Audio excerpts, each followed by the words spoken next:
প্ৰথম কথা খুবেই ভাল লাগিছে কাৰণ ইমান এখন ডাঙৰ মঞ্চ আমি পাম এবাৰ আৰু যেহেতু এবাৰ সাংস্কৃতিক মন্ত্ৰালয় এটা মানে বিজ্ঞাপন দিছিলে যে এনেকৈ এটা মানে ডান্স কম্পিটিশ্যন তেওঁলোকে পাতিছে আৰু যোনে মানে এই ডান্স কম্পিটিশ্যনত মানে সিলেক্টেড হ'ব তেওঁলোকে গণৰাজ্য দিৱসত মানে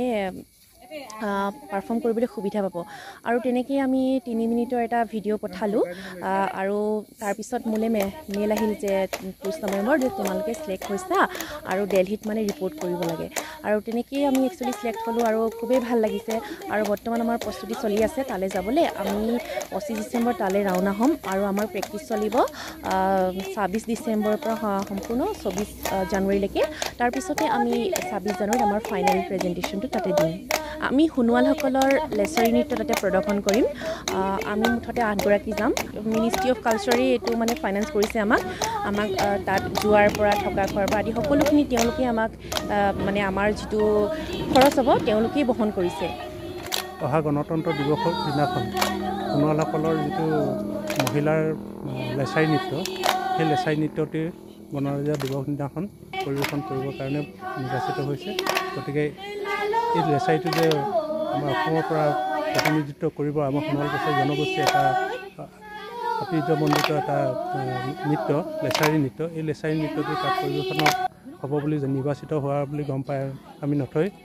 আনন্দিত হৈছোঁ গতিকে সেইকাৰণে সেইটো ভাৰত চৰকাৰৰ কালচাৰেল মিনিষ্ট্ৰি ডিপাৰ্টমেণ্টক মই ধন্যবাদ জনাইছোঁ ইয়াত সাধাৰণতে আমাৰ টিংখং সমষ্টিৰ ছোৱালীয়ে আটাইকেইগৰাকী টিংখং সমষ্টিৰ ছোৱালীয়ে টিংখং সমষ্টিৰ ধমন গাঁৱৰ আৰু মেছলো গাঁৱৰ টেপগুৰি আৰু ভৰালি গাঁও বা ভৰালিবাৰী গাঁৱৰ দিচাঙৰ এগৰাকী এইখিনিয়ে আছে সদ্যহতে গতিকে তেখেতসকলে অহা 25 তাৰিখে তেখেতসকলে ইয়াৰ পৰা ৰাওনা হ'ব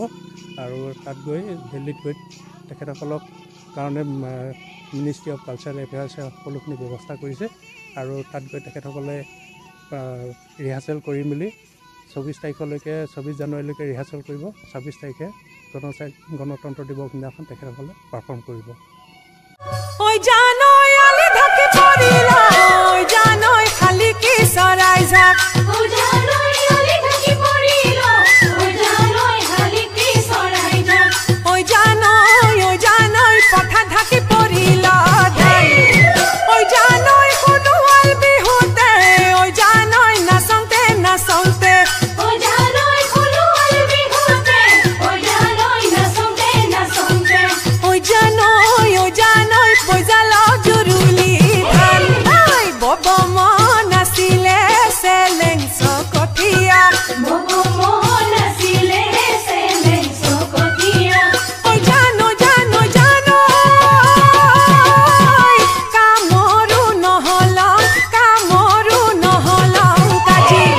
Jabber